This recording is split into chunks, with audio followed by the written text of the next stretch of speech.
Hi, Hey welcome guys. back to Wild Speculations. New location. I'm Daniel. I'm Scott. This week we're going to talk about Critical Role episode 22. Two. Yes. Daniel. I'm Scott. And let me mute. This week we're going to talk about Critical Well,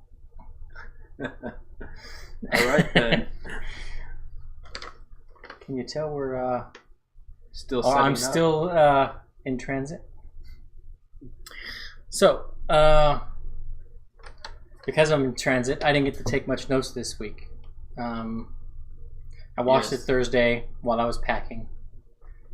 I rewatched it today while I was unpacking.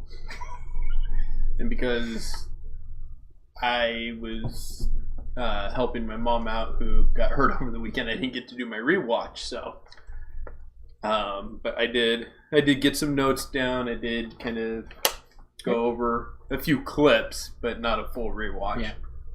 Where do we want to start tonight? Let's start with Not, Or not? our little green girl.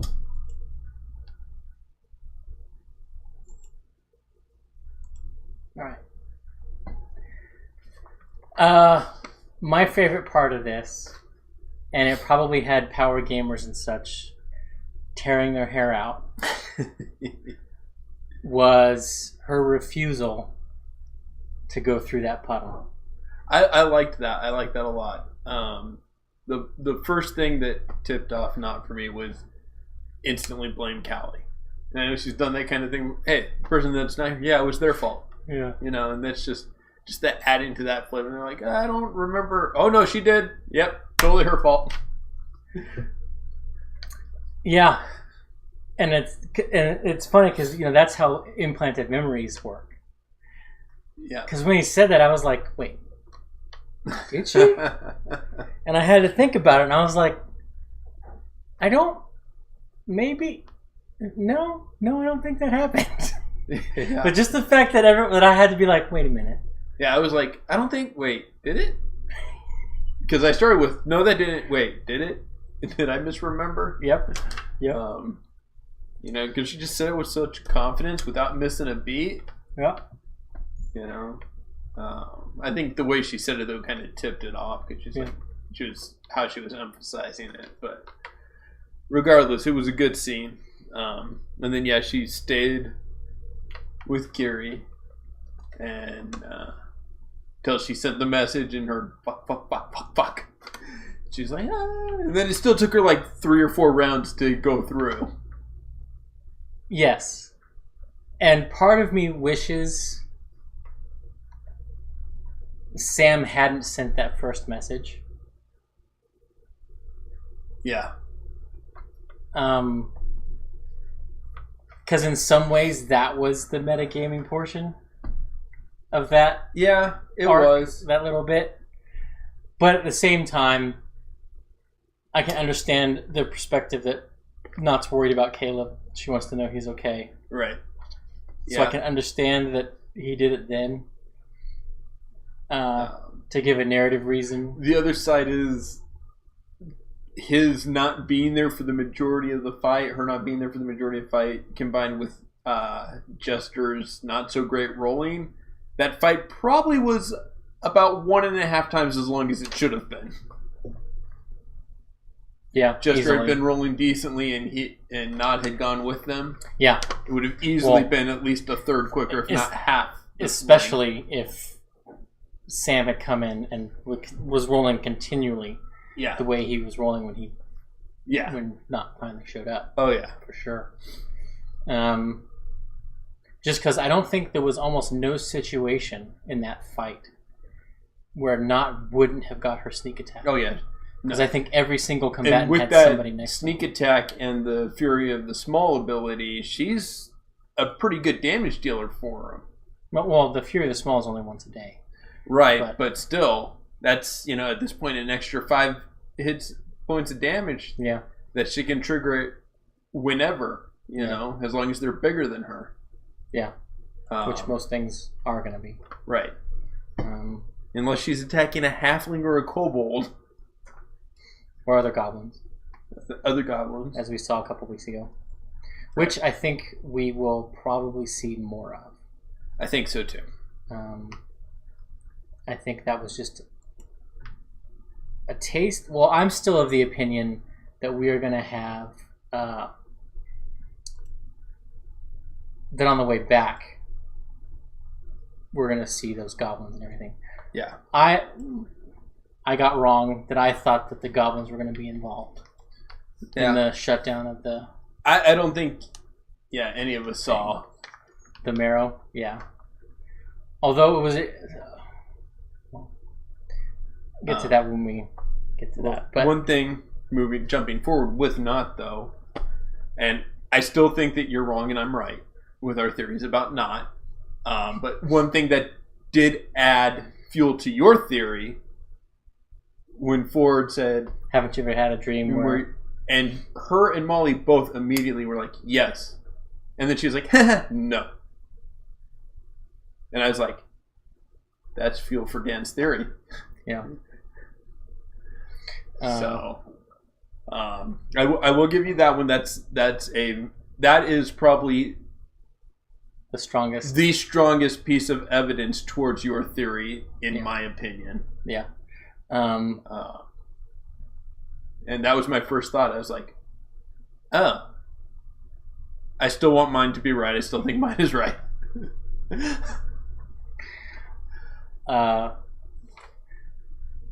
Yeah. I kind of want them to hurry this up to get back to Sadash so that they can confront those two.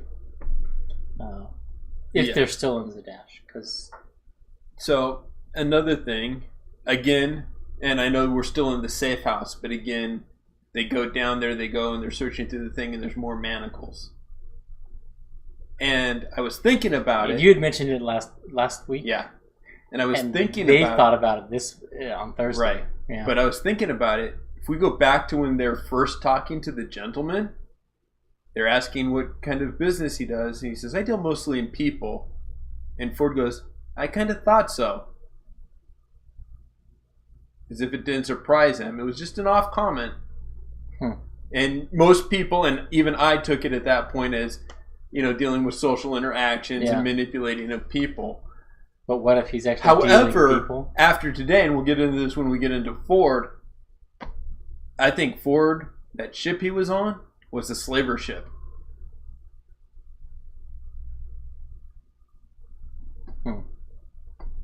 That's why he was so unsurprised. Okay. It's possible. I don't think it was just a regular sailing ship or merchant ship. It was either a pirate or a slaver ship. I would lean toward pirate, personally. So. But yeah, we'll get to that when we get to Ford. I'm trying to think if there's anything else for Not. Oh, the last thing for Not. Well, I guess we're leaving the swamp. Yeah. No, we don't. We got one more thing to do. I thought we still had a troll. Like, no. Or we could just leave. And Liam even mentioned the guest, the friend that they had, the comic book artist. She was laughing so hard she had to hide her face in her laptop when he said that. That was good. Who do you want to talk about next? Let's do Molly. Molly. All right. Molly finally kills something with his swords. Yeah, and they still haven't got haste right yet. My heart hurt for Taliesin so much. It hurt for him. Because I was like, all right, he's going to have an opportunity to get his numbers up. That crit roll stats is basically... Yeah. Bo is just blowing everybody away. Oh, yeah. Just because she's just rolling so many attacks every single turn. 3 to 4 a turn. Yeah. More if you count her reactions. Yeah. So I was like, come on, you can do this, Molly. And no, you don't want to attack. No. So Molly should have had 5 attacks a turn. Attack action with extra attack. Yep.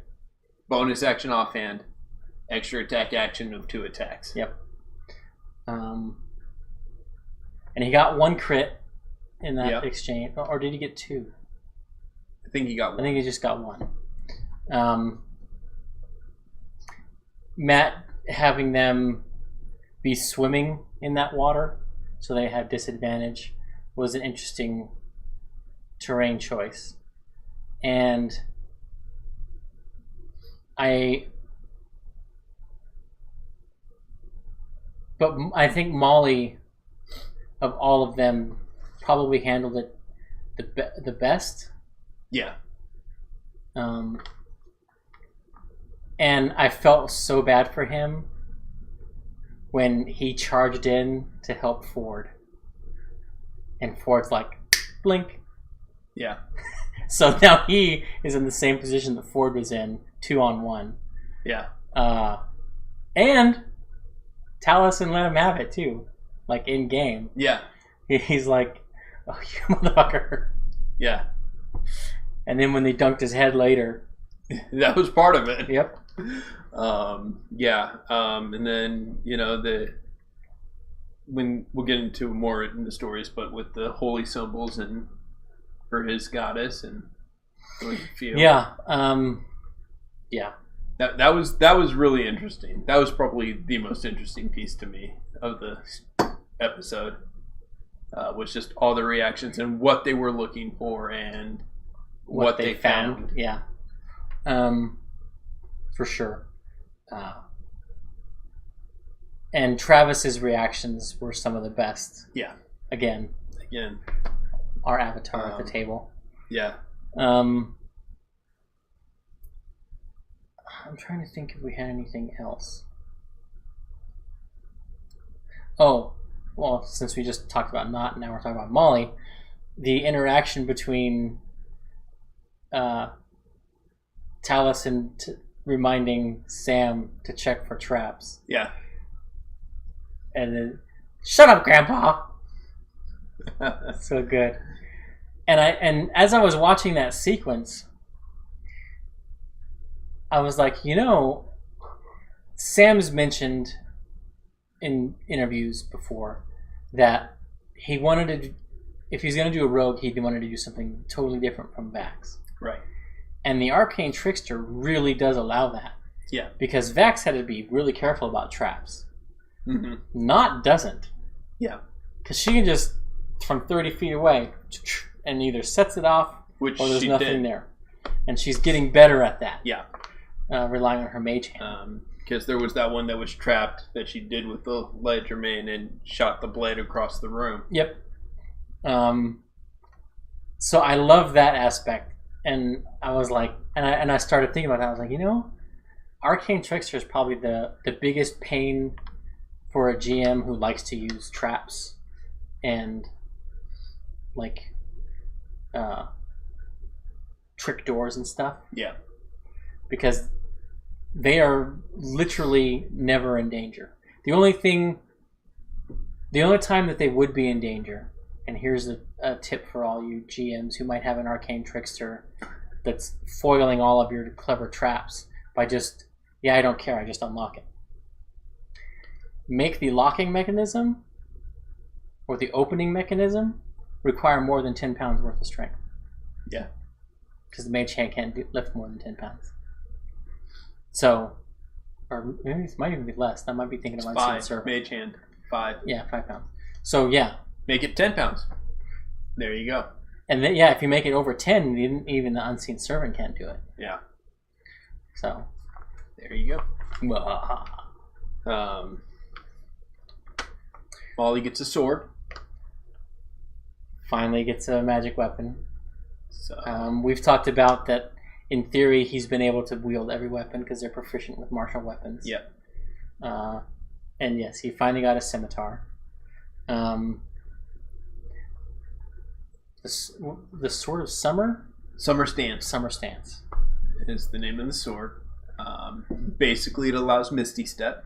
Yes. There was this. They didn't go over it. No, but I have an idea. But if you watch as they're reading it, Sam and Liam at that table, they're looking at it, and you see Laura, and very faintly, I don't think you can even hear it, but you can see her mouth, and she says, "Oh, it's Misty Step. It's not like Ford." Oh, so the sword gives Misty No, Step. yeah. I knew it was Misty Step. But there are people, because he made Caleb said poof, poof, poof right after Ford did blink. Okay. And Molly was like, "Oh, now it's on." You know. Yeah, no, I knew it was Misty Step. Yeah, I did too. But I didn't even think it was blink until I read a comment. Here's the thing. Mordenkainen's has Eladrin. Yep. And Eladrin have to choose a season, a court, to be associated with. Yes. And they can change it. Yes, at a long rest. Yep. What if this sword provides the wielder the summer benefit of the Eladrin Misty Step? Ooh. Because they didn't go over the specifics of what that sword does. You know what that means? I Misty Step. Now 2 people that I land next to take fire damage. Yeah. That's nice. So I think so that's my wild speculation on Molly for this episode. I'm going to caveat your speculation. And we talked a little bit about this. I think that this sword is going to end up being a new vestige. No, I think the broken one is. You think the broken one is? Yes. Okay. I was thinking this one. I was thinking... and I think that being a vestige, it'll end up getting that. It'll be one of those leveling. Oh, okay. Like the next stage will be granting it that. I can see that. And 2 things. 1, if we're right about our end game, they're going to need vestiges. Yeah. 2, it's tied to the Fae. Summer's Dance gives Misty Step. Yeah. It is obviously, tied to Fae origins. Yep, in a location that they found 2 other symbols of the Traveler. Yes. Who, as we all know, I believe is Fae. Yeah. And the first 2 symbols of the Traveler, other than hers, that Jester has seen. Yes. Yeah, which we're jumping around. Yeah. So who do we want to talk about? Do we want to talk about Jester now? Well, let's just jump to Jester. First thing, what do I feel for you on those dice rolls? Right. Last night I was in the same boat for most of the night. The dice did not like me. Yeah. I think probably 80% of my dice rolls were under 8 last night on the D20. Yeah. But Jester's parenting skills. Can we talk about that for a second? We've established that Kiri is 4. And instantly they introduce her to alcohol, weapons, yes. Cursing. And now she's training. If anyone says anything you don't like, say, go fuck yourself. Yep. Oh. Yep. That's the kind of parent I'm going to be if I ever become one. No, I'm kidding. I'm not. But one of the things that caught my attention, and I guess it's not really Jester related, it's more Laura related, is when she was getting frustrated and Matt was like apologizing to her for her luck. Okay, so there's a little bit of meta stuff happening at the table as well, which I'll get into in a second. And she's like, I'm pregnant. And when she got up, I'm assuming she got up to go to the restroom. But she was using the tension in the air to punctuate the hilarity. And we had the I'm losing my train of thought. Anyway, I guess we'll if I come back, we come back to it. Yeah. But the meta thing that's happening at the table, she's playing a cleric of the Traveler, and everyone at the table seems to be adopting her dice superstitions. Yeah. Yep. Or at least paying lip service to them, rather than necessarily making fun of her for them. Yeah. Which I thought was funny. Again, she shows she finds the Traveler, 2 tokens for the Traveler, 1 silver, 1 burnished bronze, yep. Brass. She gets really excited. And she's like, oh, look, and they're like, you think the Traveler's here? He was screwing me over. But then, again, she shows more of that predestination paradox. Yep. In her concern for Ford. Yep. Which we'll get to. And Molly, or Taliesin / Molly, takes note of the symbology of her holy symbol. Yeah. A door? As if that was the first time that it had occurred to him. Yeah. That it's a doorway. Well, yeah, it's a door. He's a Traveler. Very early on, when we were talking, when we didn't know, when we were still trying to figure out who the Traveler was, before we came up with the idea that it was Garmelie / Argon. I mentioned that it could be Avandra. Yeah. That was shattered last night. It is definitely not Avandra, because they found holy symbols of Avandra. Yep. So I was like, okay, strike that off. That's an impossibility now. Which made me happy, because it makes our theory all the more likely. Right. And Jester still is taking the... She didn't get overly defensive or even combative with Ford when he was talking about how the evil symbols were, and that most of these are banned and all that stuff. She basically doubled down on the idea that she definitely ardently believes in you should be able to worship whatever you want. Yeah.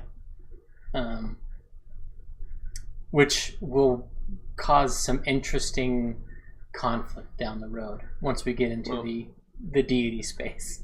Yeah. Yeah. Is that all you got? Yeah. Yeah. Not without diving too deep into like story or other people. And then the other thing was calling Laura out on recovering the 3rd level spell slot with the Pearl of Power.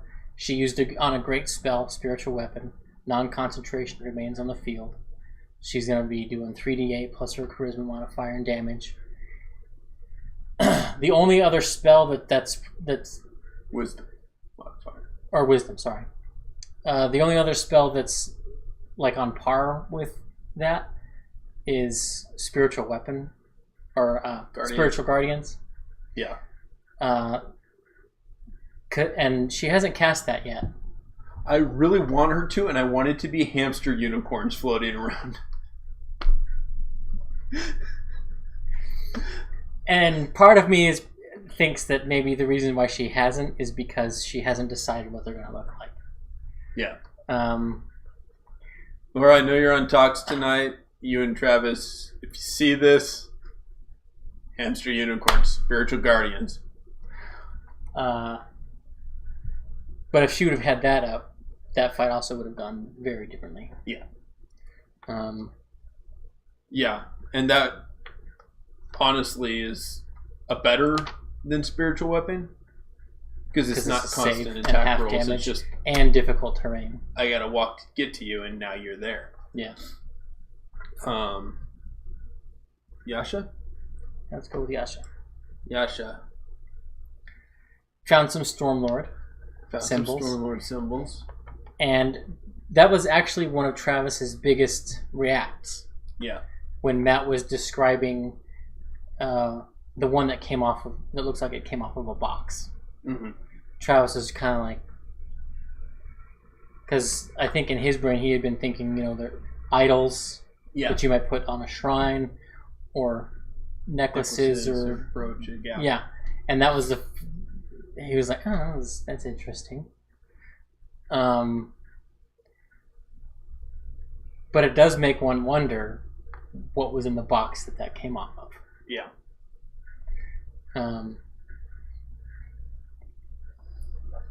We had her get a vision of the Storm Lord when she's struck by lightning,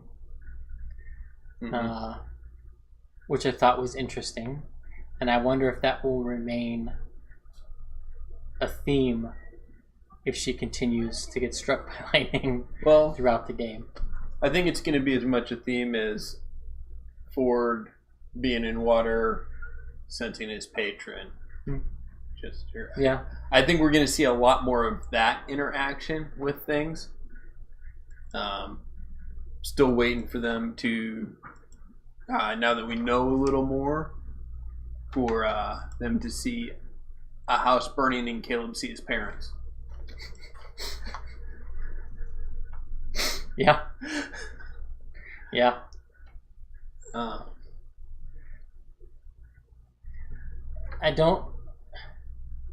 She didn't use Dispel Magic in the fight,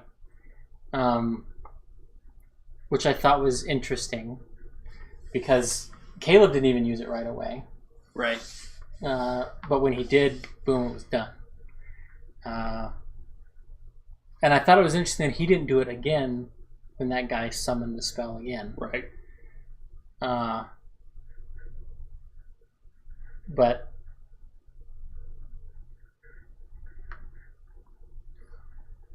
yeah, it was. Anyway, let's see, what else do we have for Yasha? Well, there was her barbering ability, her cosmetology.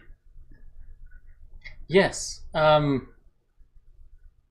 So as that scene was happening, I was like, barbering tools are not on the list of artisan tools.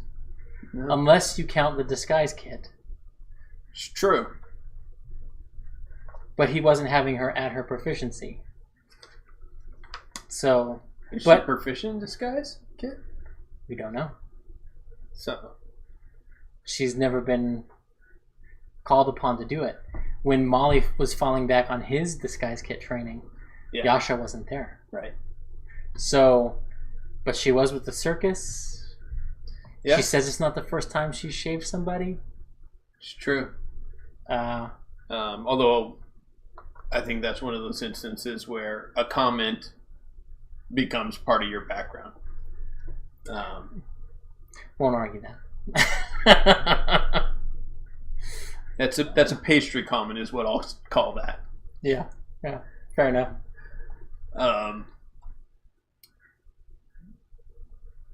Yeah, that's about it. It wasn't a whole lot for Yasha. There's some things once we get into the story that I want to comment on. Okay. But, a lot of these because a lot of these are intertwined, and so it's hard to talk about just one character this week. Yeah, for sure. Bo? Bo. Bo looking for a bow. Bo looking for a bow. Bo again relying on Ford to teach her how to react in social situations. Yeah. Yeah, so. And we saw the effects of the previous week's downpour on everybody. And them talking about it on Talks kind of upset me because I think the people who were split, she did it wrong, he did it wrong, I'm team, it was a huge division. I mean, it was almost like the last election type division. And I thought that was stupid. It was role play. It was good role play. It was two actors embracing their character and doing what would come naturally to that character. Yeah. And I think that the reconciliation would have come, but I think it came a little artificially and a lot quicker than it would have naturally. Yeah. Because of all of that. Yeah. And that kind of upset me. Well, Marisha did wait till after the long rest. That's true. To do it. So, in theory, Bo had a night to sleep on it. Immediately, in the watch, she's like, I need to do this. Yeah. And when she said that, I was like, no, you don't. I still say that she wasn't wrong in her approach. Caleb was right in his opinion. He was wrong in his delivery, and that's kind of what you were calling him out on. Yeah. I think both sides had merit to their argument. I think both sides were right in their own way. Well, that's what makes all the Marvel heroes fight. Yeah, and I think it should have gone on for a few episodes, not necessarily gone on as a bickering, but before they finally came, because it felt forced. It didn't feel natural. Yeah, to me.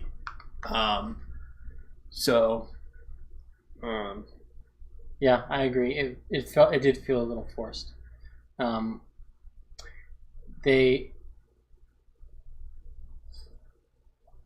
So I guess the other thing that I have for Bo is her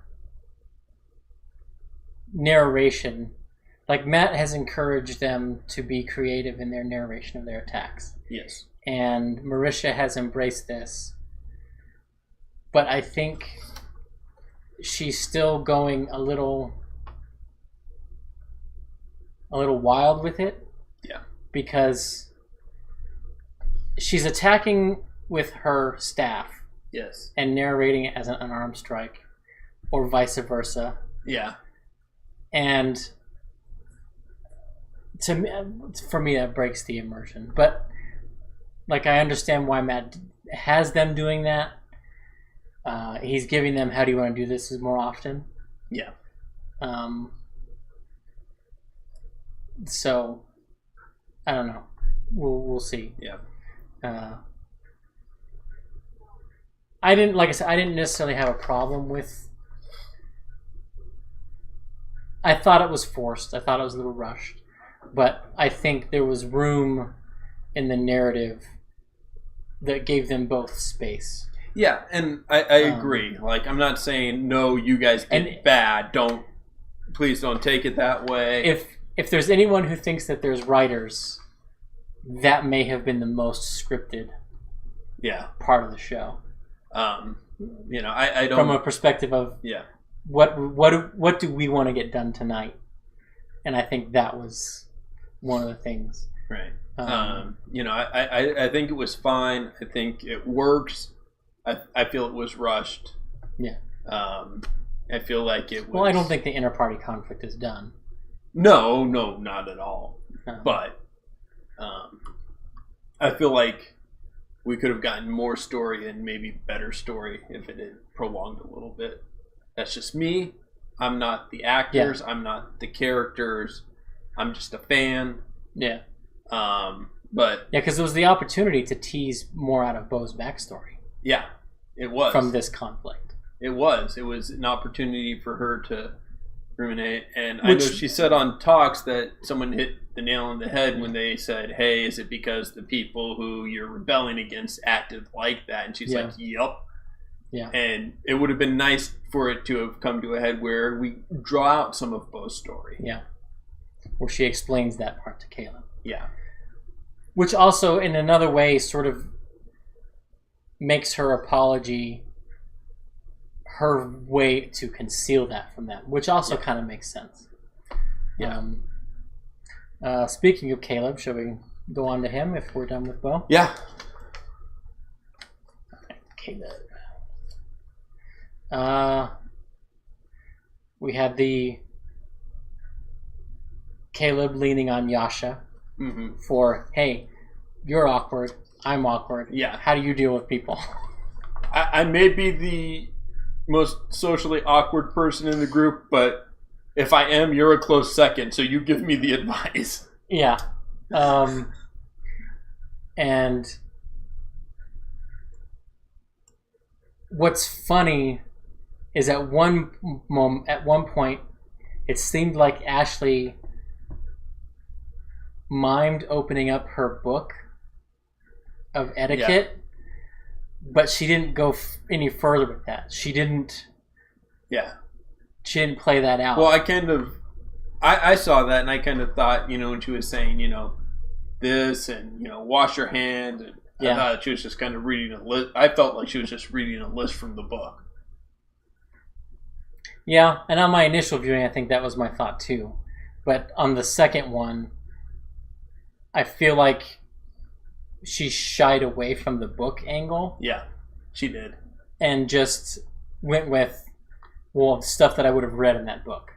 Yeah. I think is where her brain went. Rather than her, taking out the book and reading it. Reading and looking down. Yeah.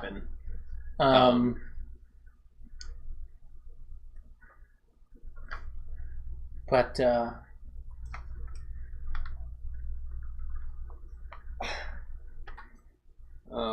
so since we just he's using when he first got that glove of Scorching Ray, I talked to you, is it better to use it at the outset and conserve your spell slots, right, or save it for when you're out of spell slots, right? And Liam seems to have adopted the burn it right away, which I think is fun. I like that. That's been almost his go-to, because even when they were fighting the troll, he was going to use the glove. Everything they do, everything he uses to conserve spell slots. Yeah, that's why he's always ritually casting first. Yeah. And then it wasn't until the orb came up. He's like, I cast Identify immediately. Yeah. He was like, we're not even going to waste time. I want to know what this is. You know? Yeah. But yeah, he's doing ritual casting. He's using the glove to conserve those spell slots. Do you think Liam is having his own little game about the ritual casting? Yeah. Yeah. Okay. And I like it. Yeah, me too. I like that he's testing their patience. Because even not this time was like, no, okay, no. Yeah. And since we're talking about Caleb and we just talked about Bo and the interaction, is it me or does it seem like social interaction is campaign 2's doors?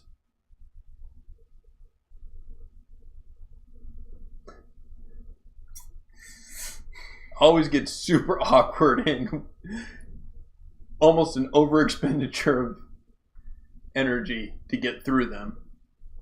It's not mechanically doors, but... No, I think that's because they've all embraced the brokenness of these characters. Yeah. And I think they have much more confidence in letting these RP bits stretch out. Whereas last campaign, they seemed much more... The RP bits were much tighter, and how to explain it. This campaign, they seem to be more willing to take the spotlight and to let others have it. Yeah, I think is the best way to explain it. Yeah, because now we're getting interactions that are 6, 8, 10, 12 minutes long. Between just two people. Yeah. Whereas last campaign, you'd get 3 5-minute bits where two people are together. And so I think that's just a function of them being more comfortable with the second campaign and wanting to get into these characters' skins. Yeah. And that people are enjoying that. And, you know, he's just got to throw Travis a bone every now and then with combat. I don't think he's the only one, but... well, Travis seems to be the one who's always the most excited for combat to happen when the maps come out. You know, and part of me thinks he's almost more excited just to see the map. Because Matt builds those each week in his home. Yeah. Well, this week especially, they were... Yeah, the with the fog, because that was something that Taliesin found and gave to Matt as a gift. And, you know, and he even says, hey, I didn't expect I'd see that so soon. Yeah, and I think that's both the light and the smoke are extra that Dwarven Forge actually makes. The smoke is a different company. Is it? Yeah. Matt linked where it was from in his Twitter. Because I know Dwarven Forge has stuff that you can do smoke effects with. It was something that Taliesin found and gave to him, and it's from a different company. Okay.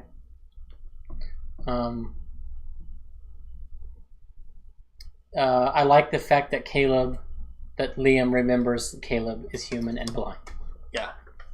This chamber is dark, so he's like, I have disadvantage on everything. Yep.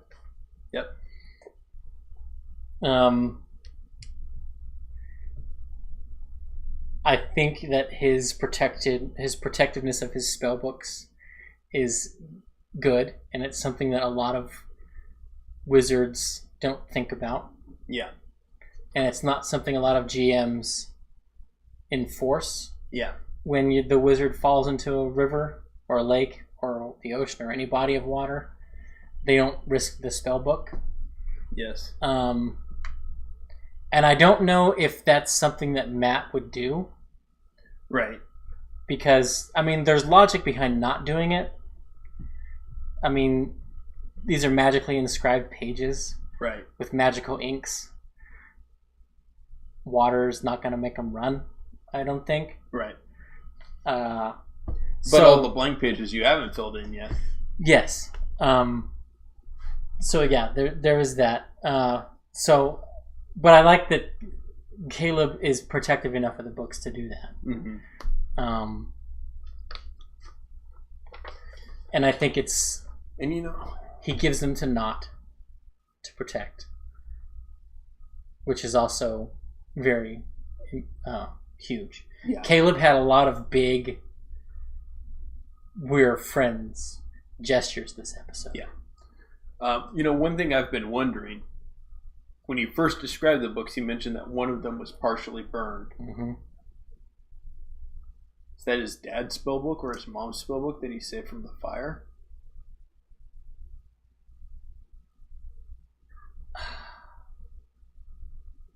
Possibly, but I tend to think it is his first spellbook. Mm. Maybe a gift from mom and dad then. Yeah. So. Yeah, I think it's his from before the fire. Yeah. Yeah, for sure. Yeah. Should we get to Ford before we're out of time? Yeah, let's get to Ford. How much time do we have? Because we've about 15 minutes. Okay, so we've got some story stuff. So first thing, Ford now basically has the nautical eye of, or sort of omens. I wouldn't go that far. Well, we don't know what that orb does yet and how it's affected the weapon. So yes, and that's one of the things that I want to talk about in the story section because, yes. Well, I guess Ford's as good a place as any.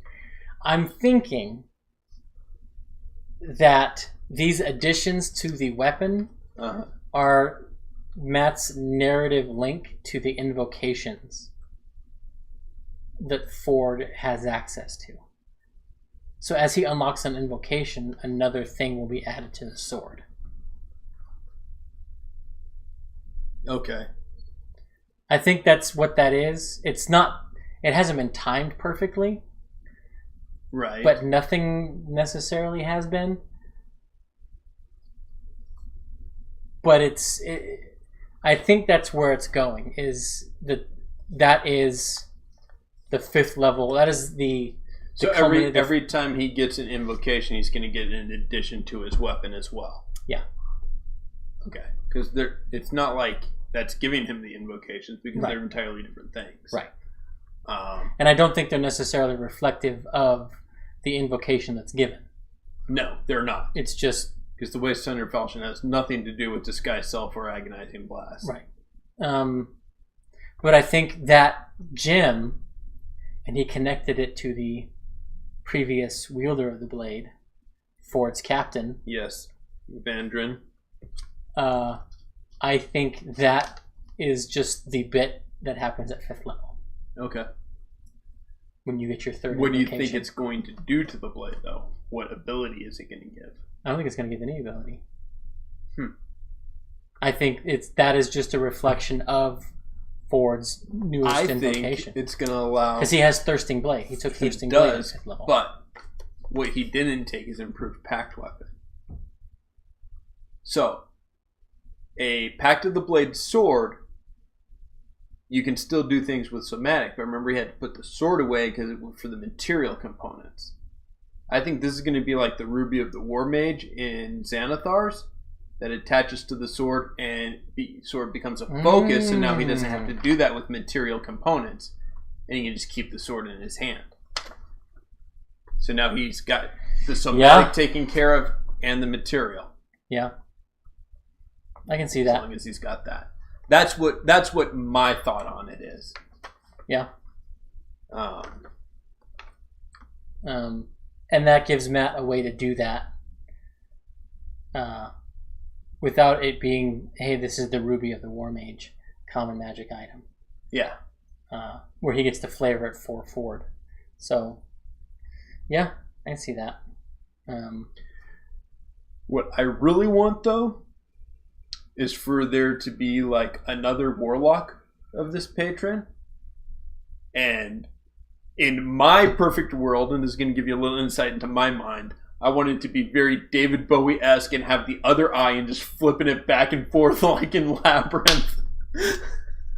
You know, give him some besides Pact of the Blade. Make him, you know, Pact of the Chain and give him an owl familiar. And just or an octopus. But just flavor it, you know, I said owl because of Labyrinth. Yeah. But octopus would work too. Or a Pact of the Tome and make him, you know... Pact of the Tome is probably my favorite pact, personally. Which actually, from a RP narrative standpoint, might cause friction between Ford and Caleb as this new person comes in who is more like a wizard. Yeah. And who casts rituals as well. And I really want it to end up being like a guest star. Yeah.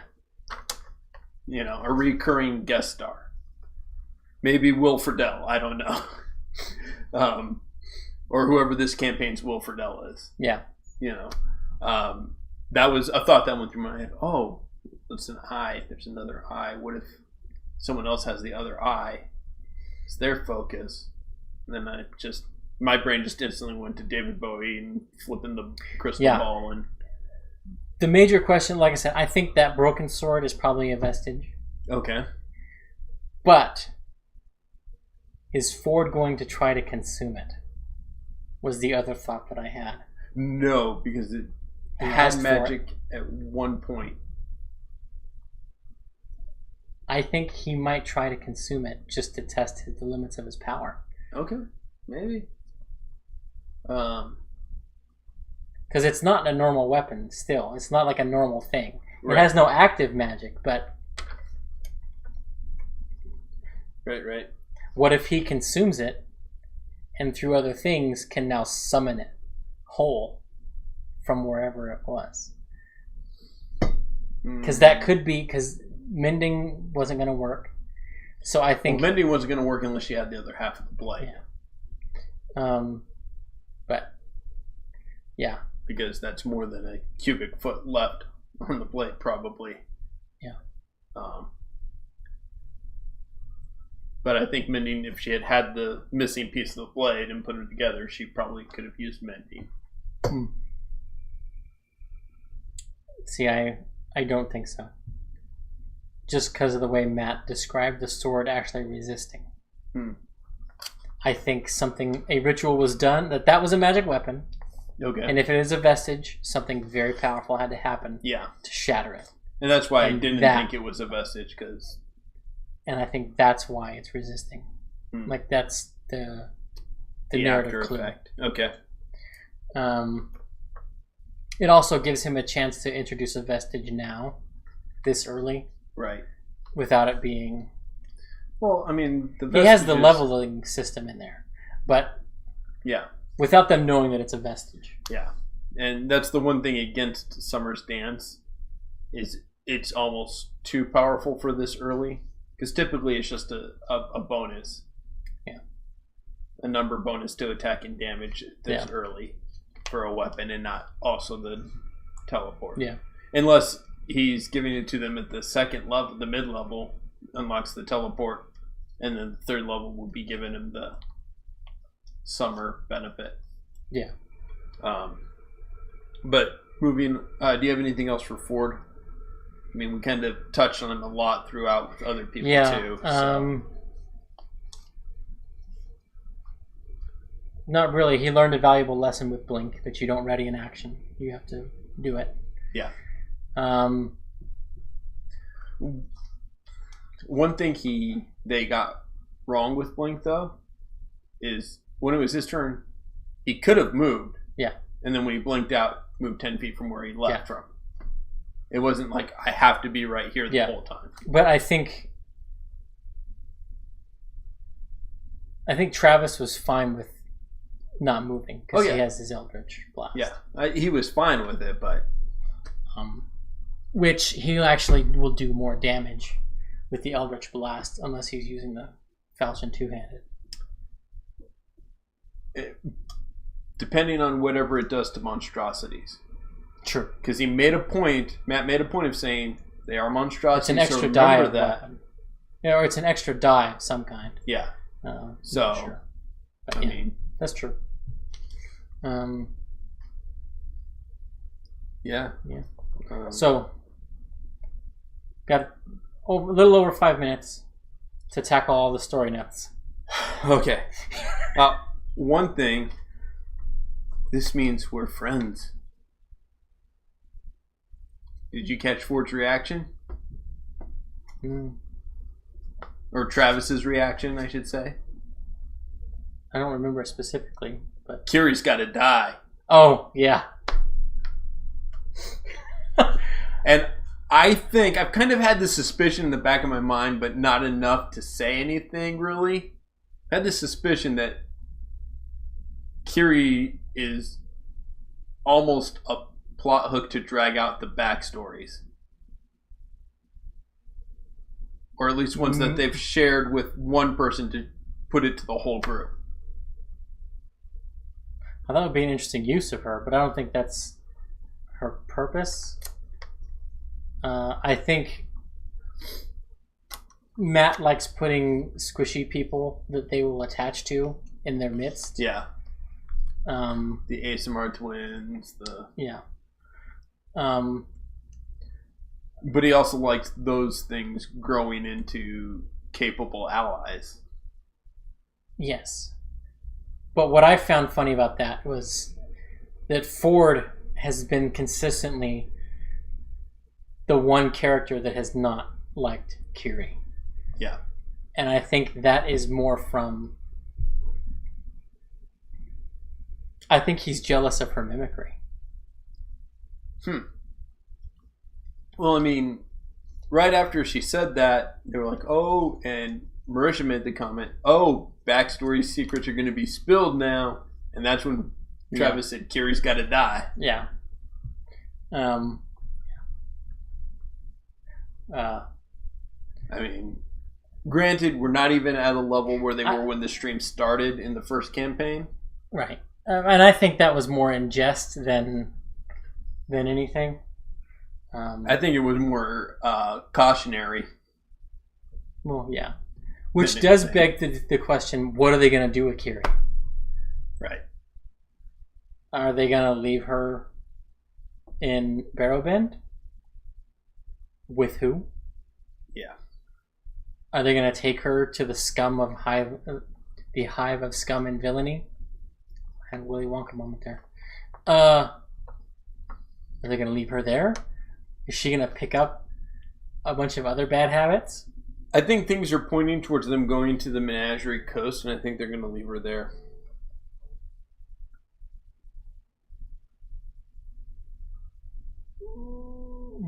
Possibly with Chester's mom.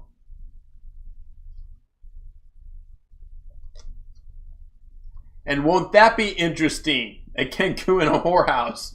Yeah. Yeah.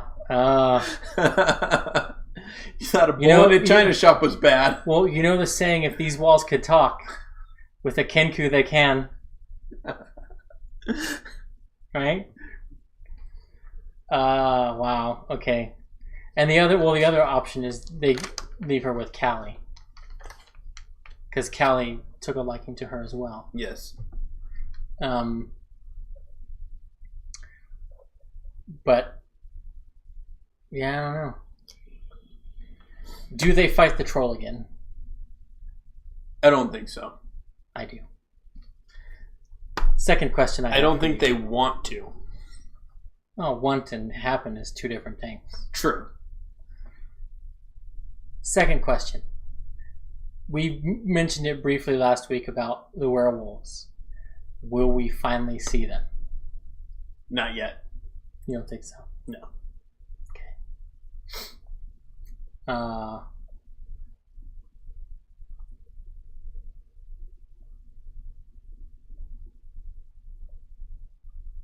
Do they realize how evil the gentleman is before they finish their jobs for him? No. The gentleman ends up... So I think Trent is going to end up being the first big bad. Okay.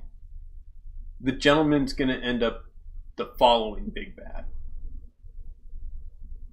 Because either they're going to realize how evil he is and want to put a stop to him, or he's going to realize maybe they're getting too powerful. Maybe they'd be better off as merchandise than employees. Because I think he's a slaver. I think he probably is a slaver. I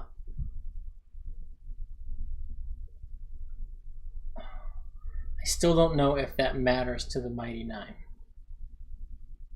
I think it will matter to some, and I think it will matter to enough that it'll make or break it. Okay.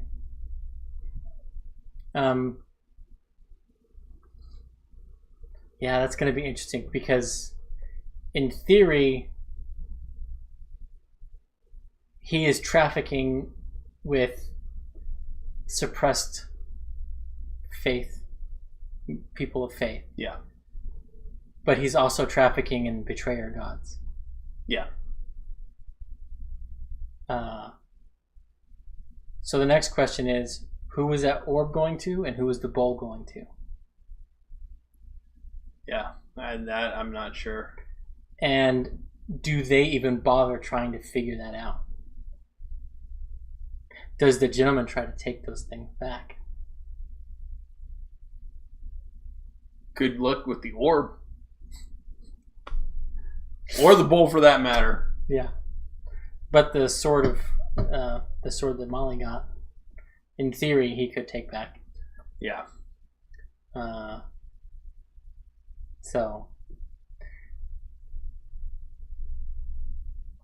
will he? Last question before we have to go. Okay. Does the gentleman get angry that they didn't take out that troll? Because that troll is pretty close to the safe house. That technically means it is not secure. It's true. Perhaps they have to go back and take out the troll because the gentleman's upset. Yep. All right.